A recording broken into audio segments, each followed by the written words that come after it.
Hello guys, welcome back to another video.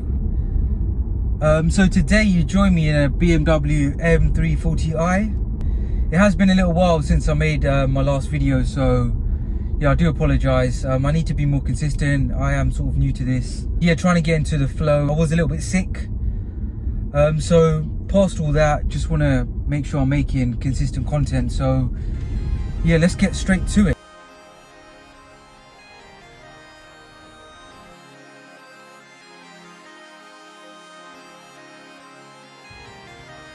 You got the sauce.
Obviously in a BMW M340i and a sapphire black with a spec or a pack added to completely black it out, so you've got nothing of any color on the outside. The grills, the wheels,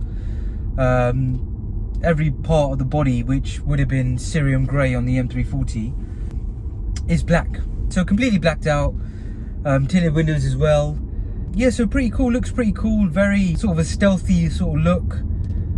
I think it looks really nice because yeah, with this spec anyway, the M340, it does look very similar to a normal 3 Series as opposed to a M3, because it is sort of the in-between car. So I would say it's quite a subtle looking car. Nothing really gives it away to tell you that it's an absolute beast and an extremely fast car. It's only that M340i badge on the back that really gives it away.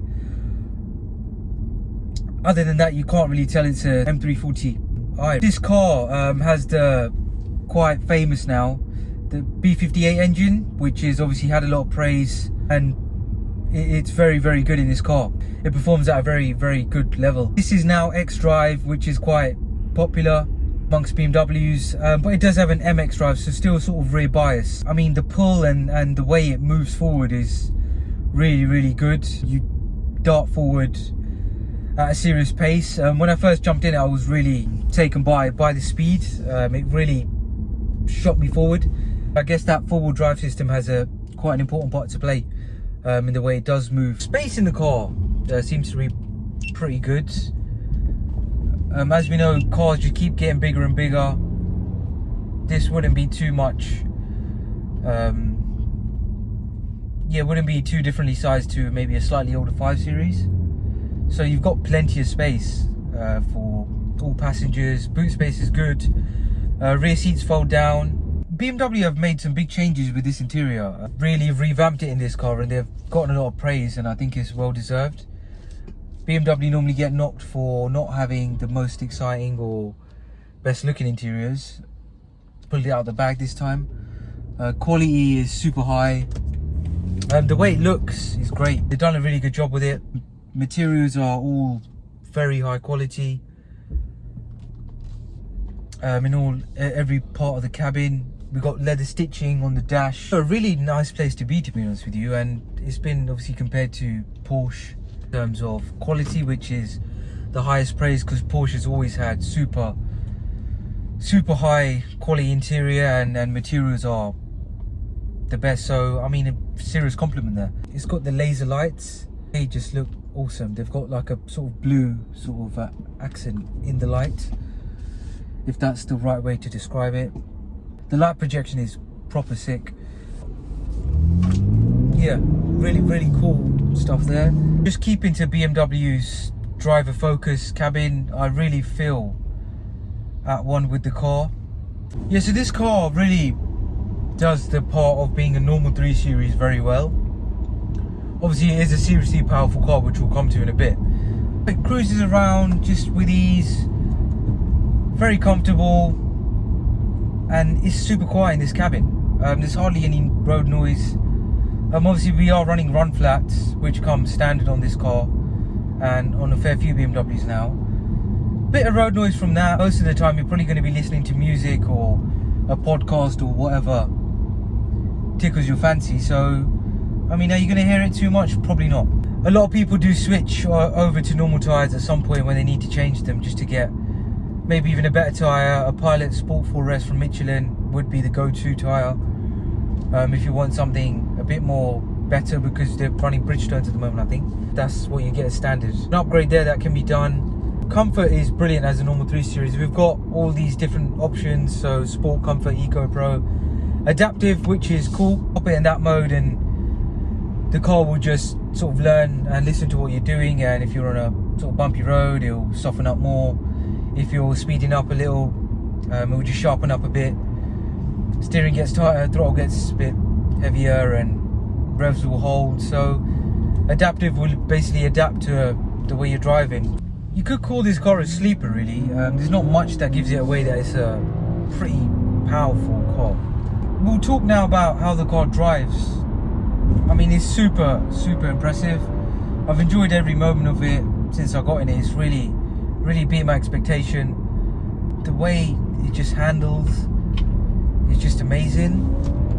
The front axle is so pointy, like you can dart it wherever you want really quickly, and it just feels so sharp and really accurate. And it just makes the driving experience so fun. The cockpit is obviously molded towards you as you do get in BMWs. In a car with this, in any 3 Series, when you're driving it, you don't feel that size. It just feels really compact. And when you've got this sort of spec in M340, which is just one less than an M car in terms of spec and performance and power, it's really good. It just makes the driving experience really engaging. It just feels really nice, and it just does it all very well. And like I said, it is so driver focused, as we know BMWs always are. That is their primary objective, and it's just an awesome car. My favorite thing with this car, I would say, is, for me personally, the driver engagement and the way it makes you feel and involvement you have. It just feels great. The front axle is just so pointy, and the car just moves. Agility of the car is just proper sick. Least favorite thing, I mean, it is tough in this car. It does just everything really well. But if I'm being really picky, thickness on the steering wheel was a bit annoying. One thing that I saw recently from Imran on Evolve Automotive, he drove this car, and he was just talking about how brilliantly it drives and overall what it does. And then what he did is he jumped in a F80 M3 straight away, and what he concluded with is that this is as good as an F80 M3, which is insane. That's a car that is a full fat M car, and that's a serious praise to give this car. And he was just saying, obviously we know that car is spiky. It's a bit crazy, right? I mean, the power band, and it could obviously surprise you. The point he made was this could possibly be a better option, because you've got all the latest technology, manageable power, because you've got a four-wheel drive system, etc. If you're not really doing track days, etc., you might be better off with this car, because this car will give you all the latest tech, which I think does play a big part. You're getting similar sort of power and a similar sort of feel. They are similarly priced in the used market anyway, pretty much. I mean, you can grab an M3 competition pack with maybe 5 to 10,000 miles from BMW, approved used for 35 to 40 grand. This car new is about 50 grand, but I mean, you can grab a used one for maybe 45-ish now, maybe a bit less. So not too far off. And if we're looking at PCP deals, which the way most people will buy this car, it's going to be similarly priced. And if you go for a new car deal on this, you're going to get something much more competitive. So an interesting point there, I think, that this car can to an extent perform as good as an F80 M3. I never thought that would be the case. Yeah, it seems it is, from someone who really what they're talking about when it comes to all these cars. People have been praising this car left, right and centre about what it can do performance wise, and I didn't think it would be this good, but after driving it, it's absolutely amazing. To be fair, I would definitely buy this car. I mean, I do want something that can perform like this, maybe an M3 or something like this, maybe like a Giulia Quadrifoglio, something of this size that can perform. I think this definitely should be shortlisted for me anyway. So I would definitely buy this car, and it's bloody fast. BMW really make an effort with spending money in the right areas always. For example, you don't get an electric seat as standard, so you know that's like the norm in any car now, like of this caliber. You would expect an electric seat. Yeah, I know it's not as luxury and it doesn't feel as nice as the Mercedes or Audi, like that you have to manually pump your seat into place, but it just brings me back to the point that BMW spend money in the areas which really give it the driving ability it does. So I don't really even care about the seat not being electric, it doesn't matter. But the car, once you drive it, it's just really special. See, at price point, we're looking at 46 brand new. I mean, generally they're probably going to be going up to around the 50 mark with a few options. Yeah, so you're looking at that price new. It's been out for a little while now, so you can get them on the used market, so maybe I think about 45k. Yeah, so I think really well priced in this market, because the new deals seem really good. I'm seeing ones with like maybe a 3 to 5k deposit. I think like, yeah, £500-600 a month, maybe a bit less, around that level. Yeah, not bad at all. I think you're getting so much car and so much performance.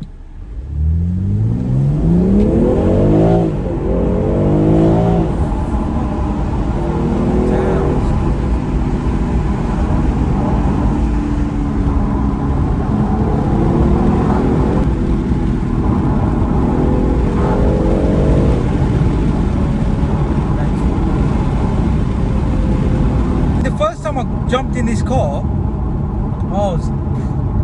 the power threw me off. I put my foot down and it just threw itself forward, and yeah, I was baffled by how quick it was. I was like, this ain't right. This is a bit mad. It was crazy, like. See, that was mad when I first felt that. And I spoke to my mate that owns a car. I couldn't get over how it's so fast.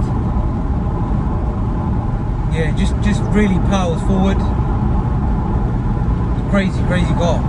If you really like driving, and obviously you've got a half decent budget, this car is definitely the one.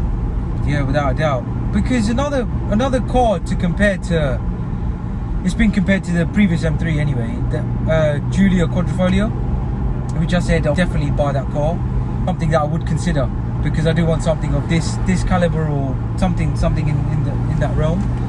That has been considered to be as good as the F80 M3 by Chris Harris and all of them. I think, yeah, this car and that car are probably quite closely matched as well then. Pretty cool, because that car has been given so much praise. And it's, you know what, it's similarly priced to an M3, but you know what, it's just, yes, it's a sick car as well, man. Yeah, a car definitely to also consider.